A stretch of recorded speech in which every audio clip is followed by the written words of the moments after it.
Hello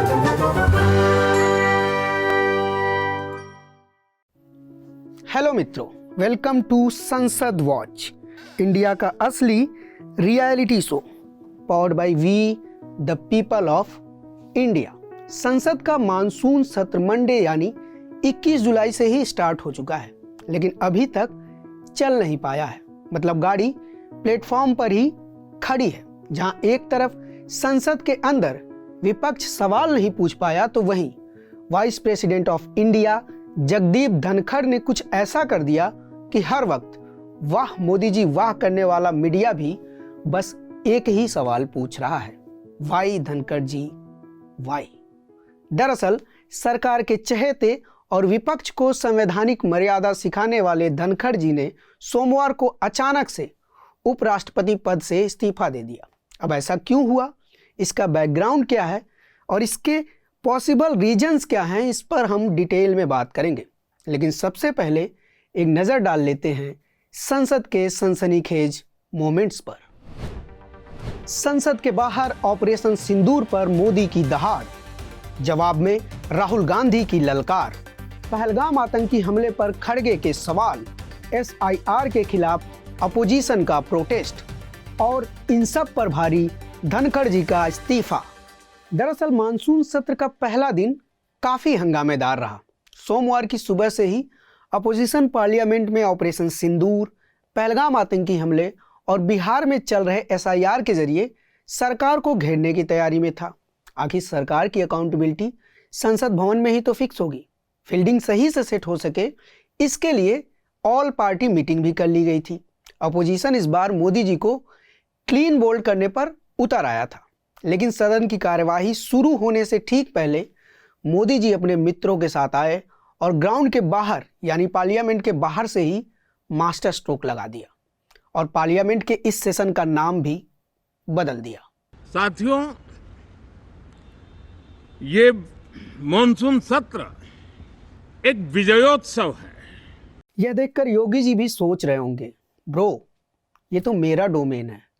खैर, मोदी जी लोकसभा के अंदर पहुंचे। स्पीकर ओम बिरला ने सदन की कार्यवाही शुरू की। विपक्ष को लगा कि मोदी जी अब सदन के अंदर हैं तो उन्हें सवालों का जवाब तो देना ही पड़ेगा। लेकिन जैसे ही प्रश्नकाल शुरू हुआ, अपोजिशन पहलगाम हमले पर डिस्कशन के लिए नारे लगाने लगा। तभी मोदी जी ने एक और मास्टर स्ट्रोक जड़ दिया।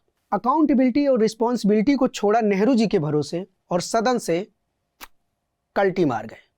यह देखकर राहुल गांधी भी खुद को बोलने से रोक नहीं पाए। दौड़ के निकले हाउस से 1 सेकंड में।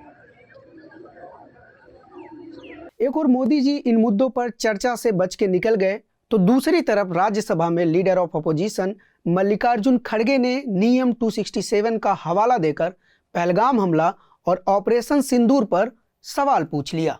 जैसा कि पहलगाम हमला 22 अप्रैल को हुआ था, अब तक आतंकवादी पकड़े तो नहीं गए, लेकिन हुआ क्या?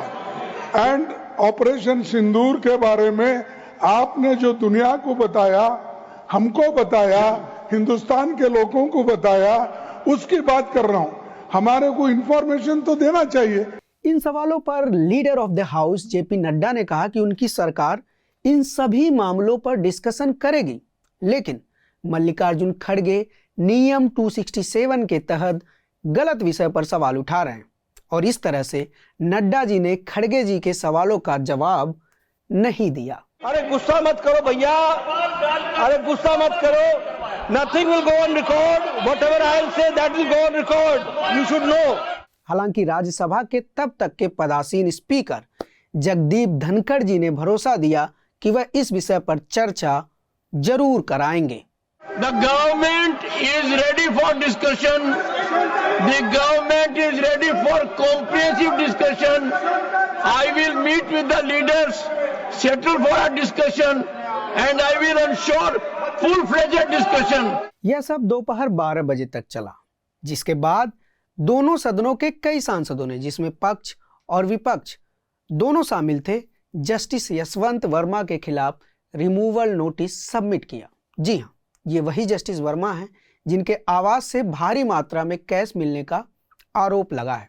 राज्यसभा में विपक्ष की तरफ से यह नोटिस दिया गया, जिसका जगदीप धनखड़ ने संज्ञान भी ले लिया। फिर करीब 4 बजे अनाउंस भी कर दिया। यहीं पर मामला फंस गया। कैसे? सुप्रीम कोर्ट या हाई कोर्ट के जजों को हटाने का एक प्रोसेस होता है।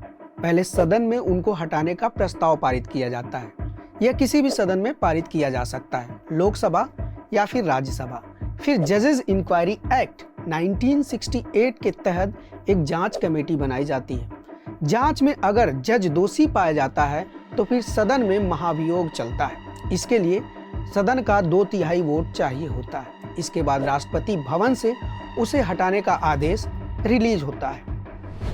मिला जुला कर यह काफी लंबा और कॉम्प्लेक्स प्रोसेस है। एक और बात, इस जांच कमेटी में सुप्रीम कोर्ट और हाई कोर्ट के जज भी होते हैं। इसके अलावा अगर रिमूवल नोटिस दोनों सदन से पास होता है तो जो जांच कमेटी बनेगी उसे लोकसभा और राज्यसभा दोनों के स्पीकर मिलकर बनाएंगे। सरकार चाहती थी कि महाभियोग का प्रस्ताव सिर्फ लोकसभा से पास किया जाए ताकि कमेटी बनाने में सिर्फ ओम बिरला की भूमिका रहे, जबकि जगदीप धनखड़ जी ने इनिशिएटिव लेकर राज्यसभा में इसे अनाउंस कर दिया। इससे भाजपा की टॉप लीडरशिप बेहद नाराज हो गई। सरकार की इस नाराजगी के पीछे एक वजह यह भी थी कि भ्रष्टाचार के मुद्दे पर वो आगे दिखना चाहती थी, जबकि धनखड़ जी ने राज्यसभा में जो नोटिस स्वीकार किया वह विपक्षी सदस्यों के द्वारा मूव किया गया था। जाहिर है सत्ता पक्ष और विपक्ष भ्रष्टाचार के मुद्दे पर एक दूसरे से आगे दिखना चाहते थे, जबकि यहाँ पर धनखड़ जी थोड़ा विपक्ष की तरफ झुके दिखे, जो मोदी सरकार को रास नहीं आया। इन दोनों के अलावा एक और कयास लगाया जा रहा है, वो है इस्तीफे की टाइमिंग। सोमवार की शाम में जब धनखड़ जी का इस्तीफा सामने आया, उससे कुछ ही देर पहले उनके राजस्थान दौरे की सूचना जारी की गई है। धनखड़ जी ने अपने इस्तीफे में खराब स्वास्थ्य का हवाला दिया, लेकिन जिन हालात में यह इस्तीफा आया है वह कुछ और कारणों की ओर इशारा करता है। राजनीतिक गलियारों में सवाल घूम रहे हैं कि यह फैसला लिया गया है या फिर दिलवाया गया है। इन अटकलों को सरकार की चुप्पी से भी ताकत मिल रही है। घनघोर सन्नाटा है। धनखड़ जी के इस्तीफे के करीब 15 घंटे बाद प्रधानमंत्री मोदी ने बहुत ही रूखा सूखा सा ट्वीट किया, जिसका अर्थ बस इतना है कि बहुत राष्ट्र सेवा कर लिया आपने, अब स्वास्थ्य लाभ उठाइए। खबर है कि धनखड़ जी के सम्मान में कोई विदाई भाषण या समारोह भी नहीं होगा। अपनों से ऐसी बेरुखी और गुलाम नबी आजाद की विदाई पर आंसू। सॉरी, उस रात को एयरपोर्ट से, वाह क्या सीन है। खैर, धनखड़ जी के राजनीतिक डीएनए में समाजवाद भी है, कांग्रेस भी है। संघ भाजपा तो उसमें बहुत देर से शामिल हुए।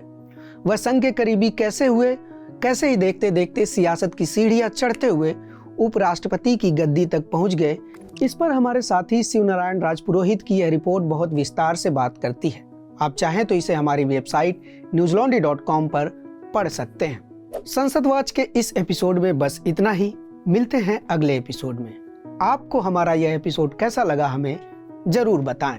तब तक के लिए वणक्कम मित्रों।